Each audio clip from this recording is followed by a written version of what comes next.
kepada kita di Malaysia, bahkan seluruh dunia, menghadapi musibah yakni COVID-19. Tapi 2020 tak habis lagi ni. Namanya COVID-19. Yang mana permulaan tu kita dilarang untuk ke masjid. Hanya 3 golongan yang terpilih saja dibenarkan. Imam, Bilal dan Noja. Ini je 3 orang. Ataupun 3 golongan yang terpilih. Kalau dia tu pengerusi tapi dia bukan imam, minta maaf, sembahyang kat rumah. Betul ke? Dia bendahari masjid tapi dia bukan Bilal ataupun imam, kat rumah. Aku pengerusi masjid, nak pergi masjid? Tak boleh. Siapa yang tak bagi? Majlis. Saya nak kaitkan apa? Dalam keadaan tersepit PKP yang permulaan tu kan, dalam keadaan orang lain tak boleh, tapi 3 golongan ini boleh. Ini special. Dan saya nak kaitkan dengan yang 7 golongan tadi. 7 golongan yang special dapat naungan arasy Allah di hari akhirat kelak. Antaranya al-imamu adil, imam ataupun pemimpin yang adil. Dan Nabi sebut satu-satu 7 golongan tu. Macam mana nak dapatkan kita ni termasuk di kalangan 7 golongan? Inilah medan kita, iaitu kita diberi kehidupan di dunia. Ketika kita hidup atas dunia ni, kita nak termasuk salah satu daripada 7. Kalau kita termasuk di kalangan 7 tu yang terbaik, paling terbaik lah. Kalau kita dapat salah satu saja pun, alhamdulillah. Sebab apa? Dah dapat jaminan bahawa nanti kita akan selamat, insya-Allah. Amin ya rabbal alamin. Begitu yang saya sebut 3 golongan yang imam, Bilal dan Noja. Bila mereka jadi imam ni? Setelah corona ke? Tak. Sebelum perintah PKP, perintah kawalan pergerakan, sebelum tu lagi mereka dah jadi imam. Mereka dah jadi Bilal. Bukan kata hanya 3 golongan ini saja yang boleh pergi, kita pun aku nak jadi imam hari ni. Sebab itulah ini ruang dan peluang kita masih ada, kita rebutlah supaya kita termasuk salah satu golongan yang akan mendapat naungan arasy Allah Subhanahu Wa Taala, insya-Allah. Baik. Kita sambung kitab pengajian kita pada malam ini. Kita berhenti pada muka surat 162. Maaf ibu-ibu, berhenti awal lagi. Saya pun tak ingat ibu-ibu berhenti muka surat berapa. Kalau ayah-ayah ni yang last kita berhenti pada muka surat 162. Kita sambung hari ini muka surat 163 berkenaan dengan pengalaman di tanah kubur. Baik. Masih lagi membicarakan kitab kita berkenaan dengan mau'izah hasanah. Dinyatakan oleh pengarang, dalam kehidupan kita suatu masa kita akan merasai kenikmatan yang berterusan. Lama kelamaan Allah akan menarik nikmat sedikit demi sedikit yang terdapat dan dirasai oleh kita itu. Ini satu peringatan yang sangat-sangat penting. Kata pengarang, dalam kehidupan kita ini suatu masa kita akan rasa nikmat. Allah Subhanahu Wa Taala bagi nikmat. Sebab itulah Nabi sallallahu alaihi wasallam pesan, "Irtanin khamsan qabla khamsin." Ingat 5 perkara sebelum datang 5 perkara. Ini biasa kita dengar ada yang dah hafal hadis ni. Ingat 5 perkara sebelum datang 5 perkara. Iaitu muda sebelum tua. Masa muda dah berlalu lah. Bagi yang dah tua termasuk saya. Dah tua dah saya ni. 35 tahun ni. Muda sebelum tua, sihat sebelum sakit. Dia berkait tu. Kaya sebelum miskin, lapang sebelum sempit, hidup sebelum mati. Semalam Ustaz Zahari awang di Masjid Taman Kasih dipesan perkara ni. Antara lain bila imam dalam solat maghrib itu dia baca surah At-Tin. Pada ayat yang ke-6 Allah Subhanahu Wa Taala cerita berkenaan dengan laqad khalaqnal insana fi ahsani taqwim summa radadnahu asfala safilin illa alladhina amanu wa amilus solihat falahum ajrun ghairu mamnun. Bagaimana orang yang beriman ini dia akan mendapat pahala berterusan. Orang yang ketika muda, dia guna kesempatan muda dia. Bila dah tua, dia tak mampu nak buat apa yang dia buat masa muda, pahala tetap berterusan. Subhanallah. Orang yang masa muda dia bekerja ke masjid, dia nak semayang berjamaah, dia nak cari ilmu. Bila Allah Subhanahu Wa Taala uji dengan dia ni tua, dia tak ada lepas muda tu muda lagi tak ada. Usia kita makin meningkat. Bila Allah Subhanahu Wa Taala uji dengan tua, tua ni macam-macam lah penyakit. Ada yang penyakit berpackage. Ada yang datang satu je, ada dua, ada tiga, ada 5 serangkai. Tapi dalam keadaan seperti itu, pahala dia masih berterusan. Subhanallah. Begitu juga ketika mana kita sihat, sebelum datang sakit. Nabi pesan, masa kita sihat ni, kita buat amalan, memperbanyakkan amalan, supaya apa? Nanti bila kita sakit, pahala itu masih lagi berterusan. Allahu Akbar. Nabi juga sebut masa lapang sebelum datang masa sempit. Sebelum PKP, kita boleh kita datang ke masjid, kita beramal ibadah dan sebagainya. Allah menghalang kita, istilahnya lah, Allah menghalang kita tak dapat datang ke masjid. Bila tak dapat datang ke masjid ni, banyak benda kita tak dapat buat. Tak boleh baca doa masuk masjid, tak boleh iktikaf. Mana ada iktikaf kat rumah? Saja aku iktikaf di rumah aku kerana Allah Ta'ala. Tak ada. Yang dapat iktikafnya mana? Masjid. Kita tak dapat buat itu, tapi Allah Subhanahu Wa Taala bagi ganjaran. Allahu Akbar. Sebab itulah Nabi SAW pesan perkara ini. Begitu juga masa hidup sebelum kita mati. Allah Subhanahu Wa Taala bagi ruang dan peluang kita masih hidup. Kita gunakanlah nikmat ini sebelum kita meninggal dunia. Sebab dalam tempoh PKP yang awal lalu, bila tak dapat datang ke masjid, timbul satu perasaan, tanda tanya dalam diri saya dan beberapa orang yang saya tanya. Dia kata apa? Adakah begini berakhirnya dunia? Allahu Akbar. Kalau ibu-ibu lagi lah. Bila ibu-ibu boleh datang sini? Bermula? Malam ni baru. First time? First time ni? Alhamdulillah. Sebelum tu, masa proses nak siapkan masjid, sana dah roboh kan. Bahagian muslimat dah roboh. Ibu-ibu dah kat rumah kan. Masuk pula PKP, Ramadan dalam keadaan kat rumah. Ya Allah, sempat tak aku nak rasa masjid baru? Malam aku tengok nak. Allahu Akbar. Sempat ke tidak nak rasa masjid baru bagi ibu-ibu lah. Sebab hari pertama.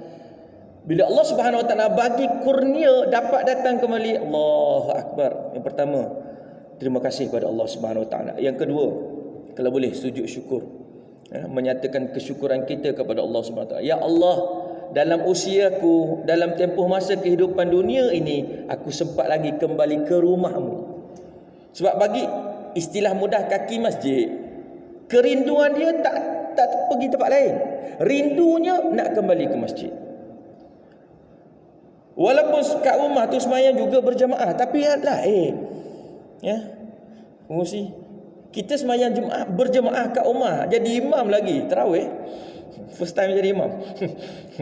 Ramai ni yang first time jadi imam tarawih. Imam fardu biasa, first time jadi imam tarawih. Sehingga saya tergelak sendiri. Sebab sebelum daripada berlaku ni PKP ni,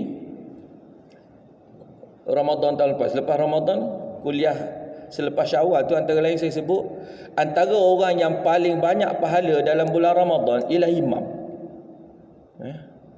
Sebab kita sebagai makmum, kalau semayang tarawih 20 rakaat tambah 3 witir, kita hanya baca Fatihah. Yang baca surah ni siapa? Imam. Kalau 20 rakaat tarawih, 20 rakaat itulah dia baca surah. Kita amin, lepas tu kita baca Fatihah. Kita ikut baca imam? Memang tak. Sebab itu saya sebut secara berseluruh, orang yang paling banyak pahala antaranya ialah imam. Sebab setiap huruf tu 10 kebaikan ataupun 10 pahala. Kalau dia hanya baca inna a'tayna dan qul huwallah pun jadi lah 20 rakaat. Pahalanya sangat besar. Saya kata, sambil berseluruh saya kata, oh kalau macam tu untung imam. Saya kata, jadi imam lah. Alhamdulillah dapat jadi sungguh. Allahu Akbar. Allah Subhanahu Wa Taala bagi ruang dan peluang. Bagi kaki masjid ataupun orang yang rindu ke masjid, dapat berjemaah di masjid adalah satu kepuasan. Dan alhamdulillah, alhamdulillah kita dapat kembali ke rumah Allah Subhanahu Wa Taala. Kita guna kesempatan ini sebaik mungkin. Baik. Nikmat sihat Allah Subhanahu Wa Taala bagi kepada kita, nikmat boleh baca Al-Quran, ini kita guna-guna. Nikmat yang Allah bagi kita guna sebaik mungkin. Nikmat kita boleh solat dengan sempurna. Ketika mana sihat, ketika mana kita muda, ketika mana kita sihat, kita boleh solat dengan sempurna. Sampai satu masa, ni permulaan ni dia kata apa? Sampai satu masa Allah akan tarik sikit demi sikit, sikit demi sikit nikmat tersebut. Ada orang yang dulu semayang macam biasa, sekarang dah atas kursi. Minta maaf. Bukan tak nak duduk macam orang biasa, tapi tak boleh. Nak turun sujud tu tak boleh. Sehingga saya pernah kongsikan seorang polis. Saya pun tak ingat nama dia apa, tapi orang panggil Abang Jo, ketua polis Seri Lalang. Orang Kelantan. Dia semayang atas kursi. Dan setiap malam dia akan mengadu, menangis pada Allah, ya Allah, aku nak sujud macam biasa.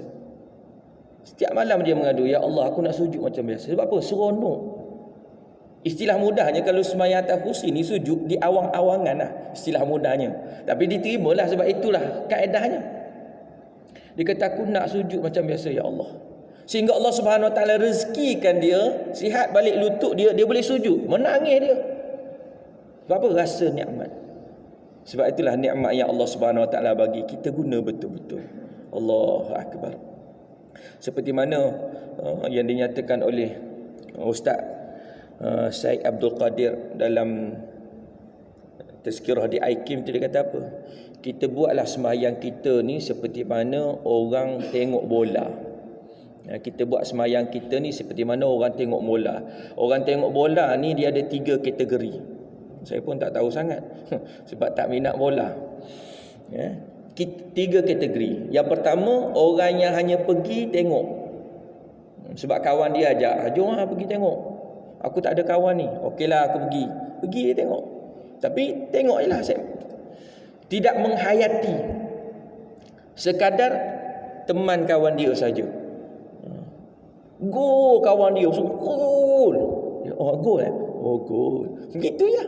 Habis masa dia balik. Ataupun yang kedua, dia minat bola tapi yang main tu bukan pasukan dia. Contoh, ustaz minat bola pasukan mana? JDT. Kalau yang luar negara, ada ustaz-ustaz yang minat bola ni. Ustaz Salahuddin minat pasukan mana? Arsenal. Tak nak. Ada orang yang jenis minat Liverpool ke apa. Yang main tu bukan pasukan yang dia gemar. Dia tengok juga. Tapi kalau rasa nak terkencing, dia pergi kencing dulu. Sebab apa? Sebab bukan pasukan dia. Jadilah golongan yang ketiga, menunggu-nunggu. Sebab apa? Yang lawan tu adalah pasukan yang dia sokong. 3 hari sebelum perlawanan dah tunggu dah. Hebat. Sebelum mula perlawanan sepak mula tu dia dah tunggu dah. Tak nak miss. Baru aja 5 minit main dia nak terkencing, dia tahan. Sebab apa? Pasukan yang dia minat. Sehingga selesai 40 minit separuh masa pertama baru dia pergi kencing. Sebab apa? Tak nak tertinggal. Walaupun boleh ulang balik sebenarnya. Tapi itu keadaan. Dia kata, biarlah kita sembahyang ni dalam keadaan sempurna seperti mana orang yang gila bola, minat sangat kat bola, menanti-nanti waktu solat dan solatnya dengan sempurna. Allahu Akbar. Baik. Macam mana kita nak dapatkan itu? Bila kita gunakan kesempatan yang Allah Subhanahu Wa Taala berikan. Baik. Kita akan merasai perkara ini. Saat ini kita merasai banyaknya duit kita, merasai kemewahan rumah banglo besar kita, nikmat melancong ke sana dan ke sini. Akan tetapi suatu saat yang pasti nanti kita akan bertemu dengan pemutus kesemua nikmat-nikmat tersebut, iaitulah kematian.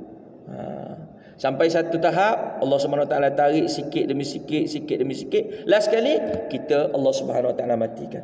Bila dah cukup apa yang Allah Subhanahu Wa Taala bagikan kepada kita. Ya.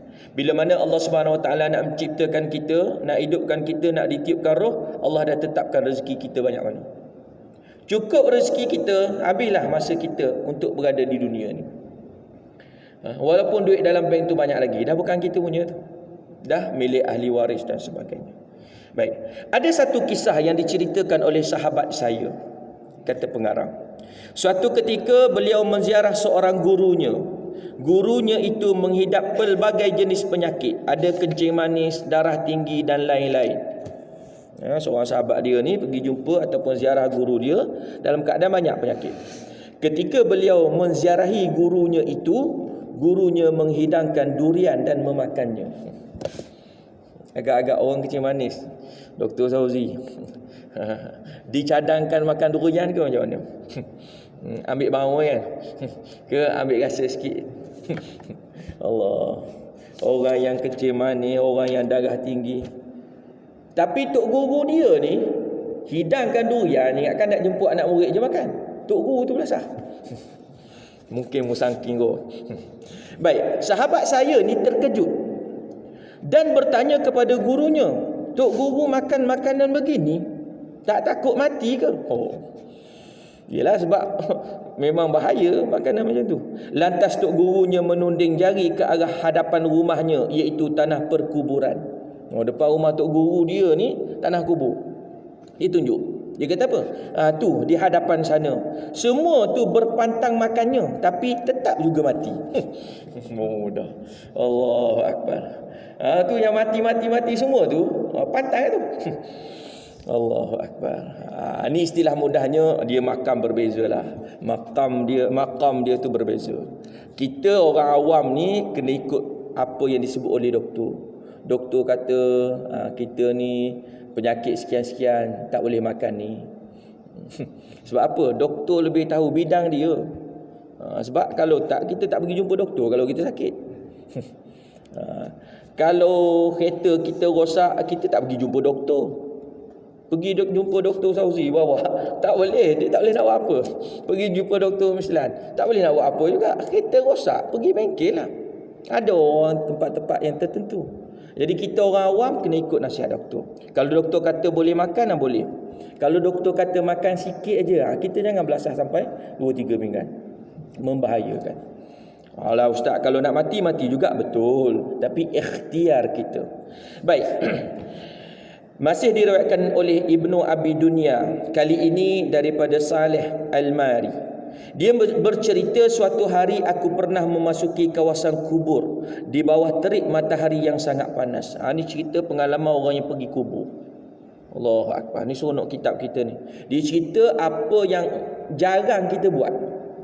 Tujuannya apa? Ibrahnya bila kita dengar, kita belajar, kita cuba untuk buat. Itu ibrahnya. Bukan kita hanya dengar, okey, lagu macam tu, tak apalah. Kita cuba untuk buat. Lalu aku melihat ke kubur-kubur dan berkata, kita jarang buat. Kalau kita pergi ziarahlah. Kita baca doa, kita sedekahkan Fatihah, kita bacakan 3 qul ataupun kita bacakan Yasin. Jarang kita berkata-kata dengan kubur. Itu yang jarang kita buat. Dan bila kita dah belajar, kita cuba untuk buat. Kita pergi ziarah kubur, kita berkata-kata. Dia kata apa?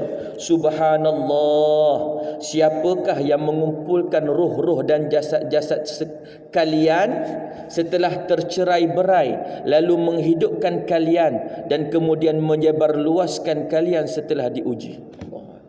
Dia tanya kepada ahli kubur ni, siapalah nanti, subhanallah, dia memuji Allah, subhanallah, siapalah yang akan kumpulkan kamu semua ni.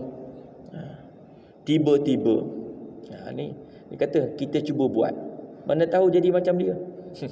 Tiba-tiba ada seorang berseru, Saleh, panggil nama dia, bukan Ustaz Salahuddin. Saleh. Dan antara tanda orang berseru itu membaca ayat Al-Quran. Wa min ayatihi an taqumas samai wal ard, an taqumas samai wal ardu bi amrih thumma idza da'akum da'watan minal ardi idza antum takhrujun. Surah Ar-Rum ayat yang ke-25. Dia kata dan antara tanda kekuasaannya adalah berdirinya langit dan bumi dengan perintahnya. Kemudian jika dia memanggil kalian dengan sekali panggilan dari bumi, seketika itu juga kalian keluar dari kubur. Dia bertanya, kemudian dengar jawapan. Allahu Akbar. Test sekali. Test sekali. Ini berlaku bila? Ketika panas terik. Maksudnya waktu siang. InsyaAllah Ustaz, kalau siang-siang ni boleh lagi ni. Kita pergi cuba berdialog. Sebab apa? Sebab nanti ke depan nanti dia bagi satu cadangan yang sangat-sangat pelik untuk kita buat pengarang kita ni. Baik, seketika itu kata Saleh, aku menjatuhkan wajahku ke tanah kerana takut terhadap suara tersebut. Terkejut, dia menjatuhkan ataupun merebahkan diri, muka dia ke tanah. Sebab terkejut dan takut dengan suara tersebut. Pernah suatu ketika Rasulullah sallallahu alaihi wasallam melintasi tanah perkuburan di Madinah bersama para sahabat. Ketika melintasi satu kubur, baginda Nabi sallallahu alaihi wasallam mengucapkan cis cis cis. Para sahabat berpandangan sesama sendiri. Lantas salah seorang daripada mereka bertanya kepada Rasulullah sallallahu alaihi wasallam, "Wahai Rasulullah, apakah Tuan menyebutkan cis itu kepada kami atau kepada siapa?" Terkejutlah para sahabat ni, tengah jalan bersama dengan Nabi, tiba-tiba Nabi sebut cis cis cis. Kita pun terkejut kalau kawan kita sebut cis ni. Cis. Ini akan kita, orang lain. Lalu Nabi SAW menjawab, "Tidak, aku tidak mengatakan kepada kalian, tetapi kepada empunya kubur ini." Sebab apa? Nabi SAW, Allah SWT bagikan kelebihan. Antara lain Nabi tahu apa yang berlaku dalam kubur. Apa yang berlaku kepada si mayat yang berada dalam kubur. Sama ada disiksa ataupun mendapat kelebihan ataupun kenikmatan. Itu kelebihan yang Allah bagi kepada Nabi SAW. Kenapa? Dahulu aku amanahkannya untuk mengutip zakat daripada penduduk, kata Nabi. Dan dia memungutnya, dia buat. Tetapi sebahagian daripada wang tersebut diambilnya untuk kegunaan dirinya, dan sebahagian lagi diserahkan untuk urusan agama. Allahu Akbar. Seorang yang diamanahkan untuk memungut zakat sepatutnya diserahkan, tapi ada yang dia guna untuk diri sendiri. Kalau amil zakat, amil zakat memang ada peruntukan untuk amil. Tapi jangan ambil sebarangan. Dia ada pembahagian dia. Bukan ni aku kutip banyak ni. Allahu Akbar. Demi Allah, kata Nabi SAW, sekiranya dia berada di rumahnya, apakah ia akan memperolehi apa yang telah diperolehinya pada waktu itu? Maksudnya sangat-sangat tak patut apa yang dia buat. Apa yang dia buat. Baik. Pada para pembaca sekalian, usahakanlah, kata pengarang, supaya Rasulullah sallallahu alaihi wasallam yang menyambut kita ketika kita di dalam kubur nanti. Dalam kubur nanti, antara yang kita pernah dengarnya ialah akan dibawa oleh malaikat seorang lelaki dan ditanyakan kepada orang yang dah mati. Kita semua yang akan mati ni akan ditanya, siapakah manusia ini yang diutuskan kepadamu? Manusia ini siapa? Rasulullah sallallahu alaihi wasallam. Orang yang beriman, kitalah insya-Allah, amin ya rabbal alamin. Kita akan dapat jawab. Inilah Rasulullah. Tapi orang yang tak beriman, orang kafir, Allahu Akbar. Baik. Tu yang sebut, aku tidak tahu. MP3 ataupun kaset sakaratul maut, sajak sakaratul maut tu. Diulang-ulang dengar. Sebab apa? Bila orang tak beriman ditunjukkan Rasulullah, dia tak kenal. Kita pun tak pernah tengok wajah Rasulullah ni, kita tak pernah tengok. Tapi sebab kita beriman dengan Allah Subhanahu Wa Taala, beriman kepada Nabi sallallahu alaihi wasallam, Allah Subhanahu Wa Taala memberi kemudahan untuk kita kenal Rasulullah. Allahu Akbar. Maka kata pengarang, wahai pembaca sekalian, kita yang membaca sekalian, usahakanlah supaya Rasulullah sallallahu alaihi wasallam yang menyambut kita ketika di dalam kubur. Bagaimana caranya? Caranya ialah dengan kita hidup di dunia ini sebagaimana kehidupan Nabi sallallahu alaihi wasallam. Caranya tak lain tak bukan, kita kena ikut sunnah Nabi sallallahu alaihi wasallam. Apa yang Nabi tunjukkan kepada kita, itu cuba untuk kita buat. Cuba untuk kita buat. Dan suka saya nak kongsikan bersama pada malam ini, kitab yang saya baca, buku yang saya baca semasa tempoh PKP. Balik kampung tu, mak saya kata ada ceramah baru ni kat masjid. Penceramah bawa buku sekali. Bukunya apa? Ni. Sunnahmu Amalanku. Cantik sangat buku dia. Sunnahmu Amalanku, dia cerita berkenaan dengan sunnah Nabi sallallahu alaihi wasallam dalam kehidupan kita seharian. Sebab kadang-kadang kita banyak dengar ada yang kita dah buat, ada yang kita menunggu-nunggu masa untuk buat. Contoh, kita tahu berkenaan dengan perkara ni, ni sunnah Nabi, insya-Allah kita buat. Insya-Allah tu saja dah banyak tahun dah. Insya-Allah tak buat-buat. Tapi hari ini saya nak kongsikan bagaimana sifat para sahabat, sikap dan sifat para sahabat beriman ataupun melaksanakan sunnah Nabi sallallahu alaihi wasallam. Mereka apabila tahu satu-satu perkara itu adalah sunnah Nabi, mereka terus buat. Dan kata Imam An-Nawawi, imam dalam mazhab kita, Imam An-Nawawi disebut apa? Amalkanlah sunnah yang kita pelajari walaupun sekali. Walaupun sekali. Lalu dinyatakan sebaiknya mereka yang telah sampai satu hadis kepadanya mengenai kelebihan amalan tertentu, hendaklah dia melakukannya walaupun sekali. Kita tahu hadis tentang kelebihan sekian. Kita cuba untuk buat walaupun sekali. Kalau tak boleh buat hari-hari, ataupun kalau tak boleh nak buat selalu, buat walaupun sekali. Supaya apa? Supaya dia termasuk dalam golongan yang mengerjakannya, kata Imam An-Nawawi. Tidak sepatutnya dia meninggalkannya tanpa cuba mengamalkannya. Hal ini demikian Nabi sallallahu alaihi wasallam pernah bersabda, apabila aku suruh kamu melakukan sesuatu, hendaklah kamu lakukan amalan itu sedaya upaya kamu. Allahu Akbar. Yang kedua, pesan Imam An-Nawawi berkenaan dengan sunnah ini, jangan terlepas amalan harian. Sepatutnya mereka yang ada amalan tetap, yakni amalan harian, sama ada pagi, petang, selepas solat atau mana-mana keadaan, jika dia terlepas daripada melakukannya kerana masalah tertentu, maka dia hendaklah cuba mengqadakkannya jika ada kesempatan. Jangan sampai terluput hari itu. Hal demikian kerana jika dia bermudah-mudah, dia akan semakin mudah untuk sentiasa meninggalkannya. Saya ambil satu contoh mudah. Apa yang saya pernah sebutkan dulu berkenaan dengan projek Mega. Ini yang disebutkan oleh Ummu Habibah Ramlah binti Abu Sufyan, isteri Rasulullah sallallahu alaihi wasallam. Nabi sallallahu alaihi wasallam bersabda, tidaklah seorang hamba muslim mengerjakan solat sunat selain solat fardu sebanyak 12 rakaat dalam sehari semalam kerana mengharap redha Allah, melainkan Allah akan membina untuknya sebuah mahligai di syurga. Hadis riwayat Muslim. Dalam hadis riwayat Tirmizi juga daripada Ummu Habibah, diperincikan 12 tu.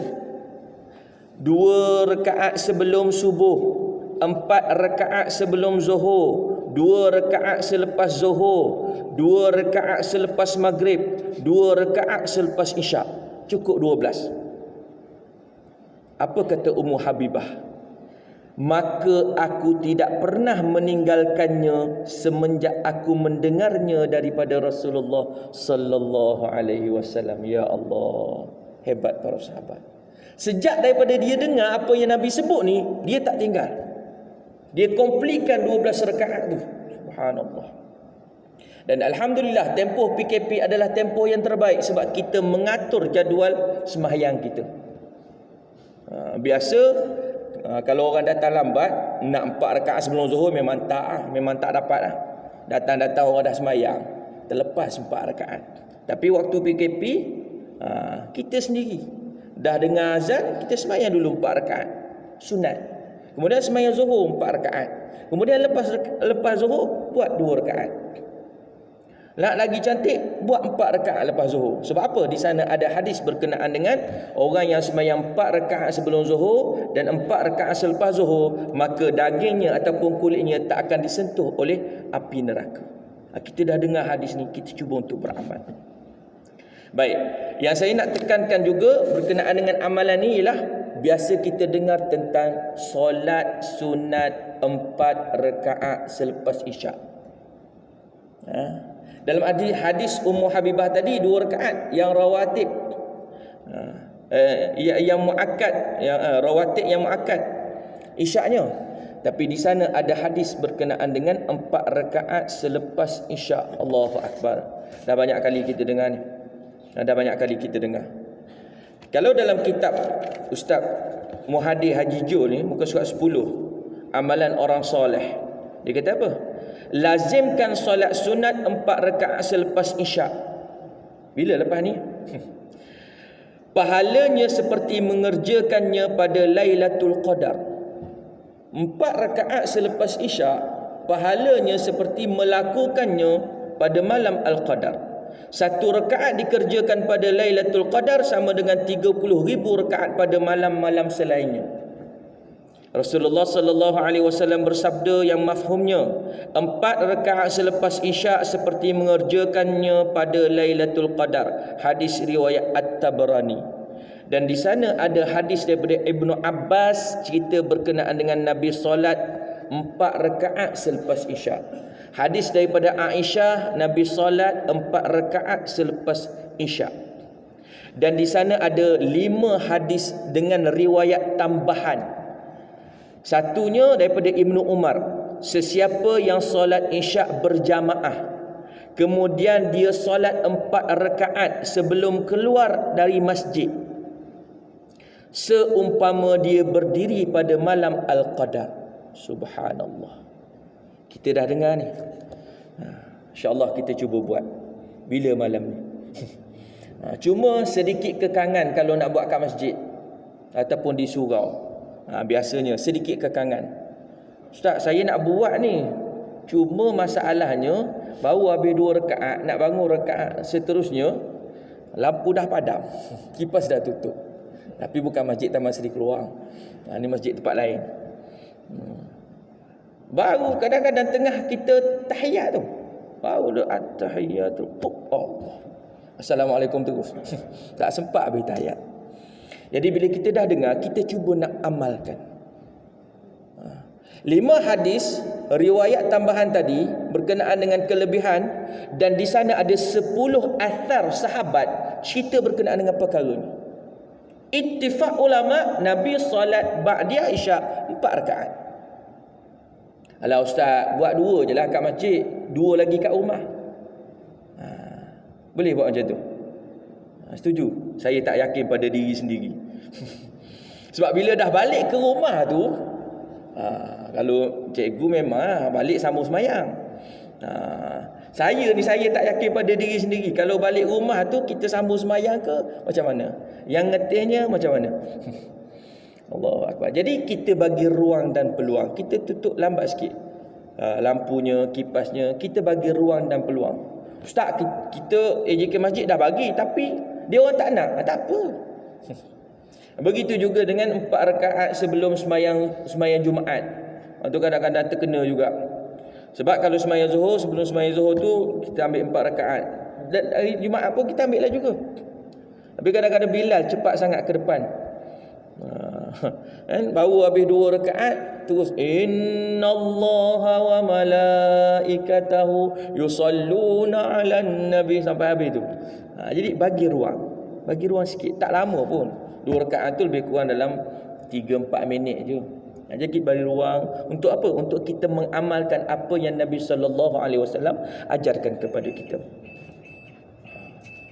Jadi masa tak boleh lebih. Ni tak boleh sambung kan?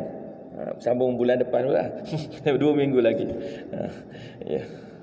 Jadi kita cubalah untuk menghidupkan sunnah Nabi sallallahu alaihi wasallam ini insya-Allah. Yang baik datangnya daripada Allah Subhanahu wa taala, buruk dalam itu datangnya daripada kelemahan